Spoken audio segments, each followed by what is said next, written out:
Hey guys, I'm Sophie and I'm one of the youth ambassadors this year, and that basically means I got the most amazing opportunity to go to Mali last year, which is one of the two countries where the 40 Hour Famine funds are going.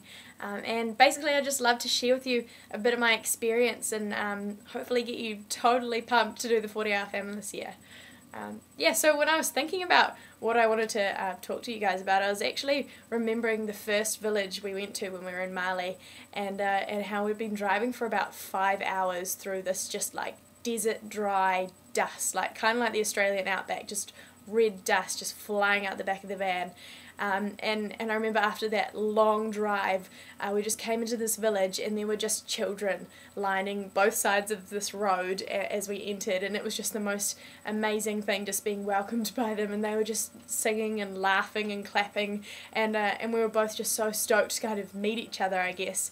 But I was thinking, actually, it was quite weird when we hopped out of the van that day. We went along and we shook each person's hand that had lined up along the side of the road for us, and I remember the first boy's hand that I shook.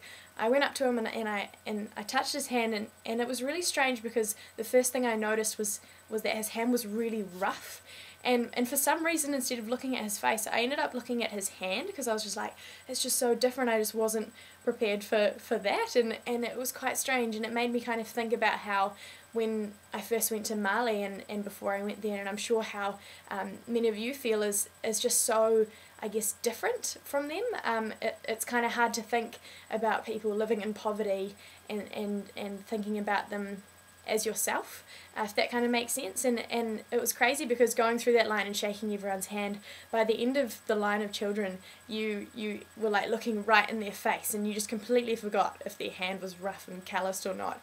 And you just looked at them and they were all just smiling, and they were so just stoked to see you, or some of them were a bit shy, and other people just laughed because they thought it was funny seeing a white person for like the first time in their life. And it was just so amazing to me, just seeing how quickly though my kind of view on people in poverty was just shattered.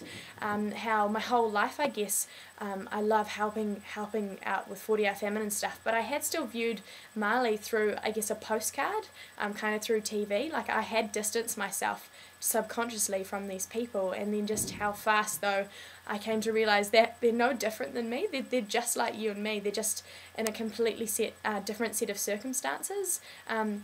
I mean, it's simply because it hasn't rained enough in the right places in Mali that they are now in a drought and in a famine. But man, they're just like you and me, eh? And I think that was just the craziest thing, is realising that. That's actually when it just completely broke my heart, seeing how devastating the situation is. And one man said to us, you know, he was sitting with us and he told us he can't sleep at night because he is so stressed out that they only have 4 months left of food when there's 9 months until the next harvest. And meeting people, and this little girl called Donkey, who absolutely just captured my heart, and then hearing her dad tell us, you know, that he's not sure what they're going to do. There's no plan B. Their plan A is to get a crop harvest, and that will feed their family, but because the drought has been so severe, they don't know what they're going to do. And hearing stuff like that, and just seeing her and getting to know her, and just absolutely loving her, and hearing that, it tears your heart up. But I guess the most awesome thing is knowing that there is something we can do. And the very next day after meeting Donkey, we went to our first drip-irrigated garden, and there we met this lady called Hour, who just absolutely made it real for me, just seeing that there is hope.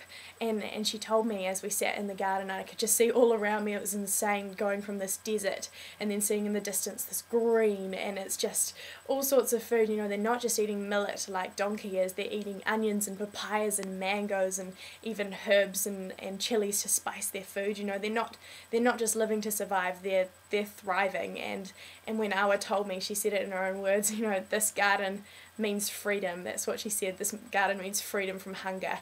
And just knowing that we have the privilege to raise this money to go hard out for the hungry and give people freedom, it's the most awesome thing. So yeah, I guess basically I just want to encourage you guys to do absolutely everything you can, because you know, we're not just giving to a good cause, we're like a void kind of thing. We're not just handing over money, we're actually changing people's lives, we're saving people's lives, and having that ability as young Kiwi kids, like, that is just the coolest thing. So yeah, totally, go hard out for the hunger this year, and let's do it for Donkey and Awa. Thanks.